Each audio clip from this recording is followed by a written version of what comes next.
Now we do have a way to make custom reports as well in Plant 3D. Let's go ahead to our project manager here, and we'll go to the project setup. And once we get into the project setup, what we're going to do is we're going to go into this section under general settings that says reports. And you'll see that you have several project types of project reports here, and you can get a preview of them and what they're going to look like. But we can also create a new one. Now we can create a new one that's based off of an existing one. So let's say that we had a valve list and we wanted to pick a new project report based on the valve list. Now I can call it whatever I want. By default, I have copy of valve list, and it says it starts off with the valve list, which we could start off with any one of them as well. Now you may want to replace tables in here. If you do want to replace tables, you'll have the options of the ones that you can replace on here, and then you can pick what you want to replace them with. Okay, so you can do the same for the pipeline segments in this one as well. But I'm going to go ahead and leave those as default for right now and not replace those tables. Just showing you how to do it if you wish to. And then once you do that, you can go ahead and continue on. So now you can put other properties into the report. You can add.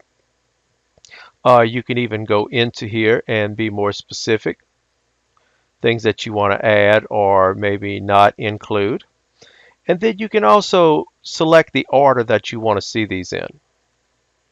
And I just went ahead and changed the order of those. So if I say OK, now that'll let you go ahead and save that, and we will apply those. And now that that's applied, I'm going to OK it and get out of the project setup. And now once I go here, I can go to my data manager. And when I go to the project reports, I can see that I do have a copy of the valve list set up the way that I just did in my custom report.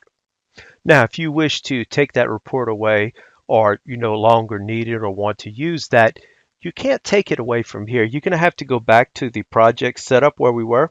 So we'll go ahead and we'll access the project report here this time with a right click. Go into the properties. Once again, we'll find our area that says reports. Once that comes up, we'll go into the report section, select the one that we just added, and we can go ahead and delete that report. We sure we want to delete it? Yes, we do. And now that one is gone. We can OK that. And if we go into the data manager, you'll see that it is no longer there. So that's all you need to do to have your very own custom reports.